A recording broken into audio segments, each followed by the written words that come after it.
BNR gold and diamonds తరుగు తక్కువ బంగారం ఎక్కువ. ఇప్పుడు మన వైజాగ్ లో జూలై 24న గ్రాండ్ ఓపెనింగ్. అండ్ 80s తరువాత పద్మాలయ కృష్ణ గారికి దూరం అయిందా?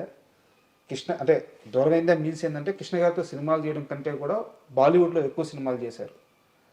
అది మీరందరూ ముగ్గురు అన్నదమ్ములు కలిసి తీసుకున్న నిర్ణయమా? ఎందుకు బాలీవుడ్కి వెళ్ళారు, కృష్ణ గారితో సినిమాలు తగ్గించారు 80s తర్వాత? తగ్గించడం అంటూ లేదు, కానీ ఎక్స్పాండ్ అవ్వాలి అని పద్మాలయాన్ని విశ్వవ్యాప్తం చేయాలనే ఉద్దేశంతో కృష్ణ గారితో పెద్ద పెద్ద సినిమాలు చేసే పెద్ద పెద్ద నిర్మాతలు చాలామంది వచ్చేసారు. అప్పటికి మీరు 80sలో మీరు చూస్తే 70sలో పద్మాలయ పిక్చర్లే ఎక్కువ సక్సెస్ ఉంటాయి కృష్ణ గారితో. 80s వచ్చేటప్పటికి చాలా బయట పిక్చర్లు కూడా పెద్ద పెద్ద సక్సెస్లు అయినాయి. మేము కూడా పద్మాలయ కూడా 80sలో 7-8 సినిమాలు ఎవ్రీ ఇయర్ ఒకటి ఉంటుంది. ఎవ్రీ ఇయర్ 2-3 మనమే చేస్తే బయట ప్రొడ్యూసర్కి సాటిస్ఫై చేయలేం కదా అనే ఉద్దేశంతో హిందీకి ఎక్స్పాండ్ చేస్తాం. హిందీ కానీ మలయాళం, తమిళ్, బెంగాలీ ఆ పీరియడ్ అంతా మీరు 80sలో ఒక 10 yearsలో 60 సినిమాలు తీసాం, ఏ భాషలో అయినా కానీ. కానీ 1980sలో మాత్రమే, అంటే ఆ 10 సంవత్సరాల ఆ పీరియడ్లోనే బాలీవుడ్లో చాలా సినిమాలు చేస్తున్నారు. నేను లిస్ట్ వేస్తే 20-25 సినిమాల పైగా 30 సినిమాల దాకా 10 years పీరియడ్లో ఉంటాయి. 10 years పీరియడ్లో ఉన్నాయి. అంత ఫాస్ట్గా బాలీవుడ్లో ఎలా తీయగలిగారు? తీసేవాళ్ళు ఎవ్రీ ఇయర్ 3 pictures. మేము ఏ పిక్చర్ తీసినా 30 రోజులు 40 రోజులే తప్ప ఇట్లా సంవత్సరాల తరబడి ఎప్పుడు తీరా. ఇది మీరు చెప్పే సీతారామరాజు అయినా 45 రోజులే, లేకపోతే దేవుడి జస్మైన్స్లు అయినా అంతే, లేకపోతే హిందీలో వెళ్ళిన హిమ్మత్వాల అయినా అంతే, లేకపోతే మవాలి అయినా అంతే, పాతాళ భైరవి అయినా అంతే. ఏ సినిమా అయినా 30 నుంచి 40 రోజులు సినిమా, హిందీ కానీ ఏ భాష అయినా కానీ. అట్లా తీసే క్రమంలో మామూలుగా హిందీలో జితేంద్ర గారి వరుసన ఆయన ఎవ్రీ మంత్ ఒక 10 days పద్మాలయాన్ని రాసించేవారు. ఎవ్రీ ఇయర్ ఎవ్రీ మంత్ మేము ఏ సినిమా తీస్తే ఆ సినిమా. అట్లా చాలామందితో తీసాం. హిందీలో అమితాబ్ బచ్చన్తో తీసాను, గోవిందాతో తీసామని. అదే గోల్డెన్ పీరియడ్ ఆ 10 years.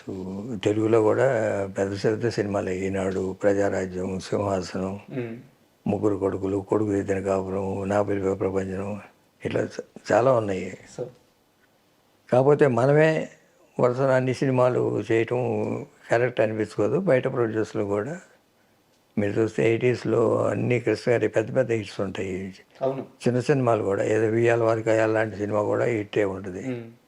లేదా ఊరికి మనగాడు అని, అగ్నిపర్వతం అని బయట ప్రొడ్యూసర్లు పెద్ద పెద్ద సినిమాలు ఉన్నాయి. బంగారు భూమి, మాదే బంగారు భూమి. అలా ఆ 80s పద్మాలయ మీద పెద్ద డిపెండ్ అవ్వక్కర్లా కృష్ణ గారు. అందుకని సింహాసనం ఆయన డైరెక్షన్ చేయాలి కాబట్టి ఒక పెద్ద సినిమా చేసాం. పెద్ద సినిమా చేయాల్సినప్పుడు వచ్చి చేస్తారు.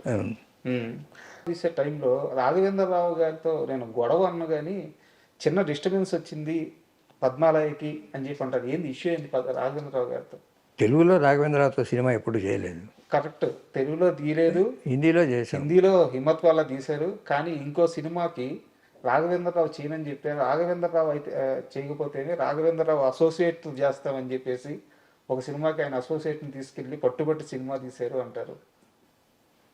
అదేం లేదు, మా హిందీకి మేము ఫస్ట్ హిందీయే కాదు, తెలుగు కానీ హిందీ కానీ ఎప్పుడైనా డైరెక్టరు పలానా డైరెక్టర్ ఉంటేనే మనం సినిమా తీయగలం అనేది ఎప్పుడూ లేదు.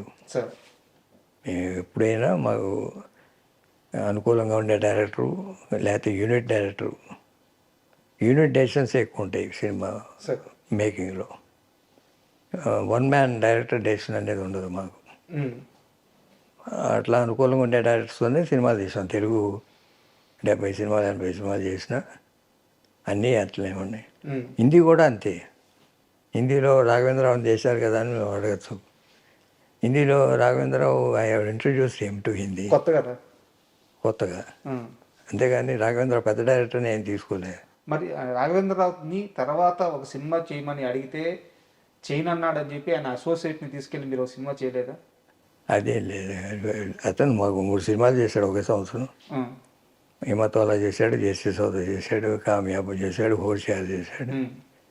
మధ్యలో అతను అసిస్టెంట్ రవిచంద్ర అనే హనుమంతరావు ఖైదీ పెట్టుకున్నాడు. అవును. అప్పుడు రాఘవేంద్రరావు డేట్స్ లేవేమో తెలియదు, నాకు సరిగ్గా గుర్తురాలి క్వశ్చన్ నువ్వు అడిగేది. ఇప్పుడు గుర్తొచ్చిందే. ఇప్పుడు గుర్తొచ్చింది. ఖైదీ రవిచంద్ర చేశాడు, రాఘవేంద్ర అసిస్టెంట్. రాఘవేంద్ర అయినా ఒకటే, అసిస్టెంట్ అయినా ఒకటే. హనుమంతరావు ఆయన సిద్ధాంతం ఏంటంటే పట్టుబట్టి తీసుకెళ్లారంటగా. ఎవరైనా ఒకటే నాకు. ఇది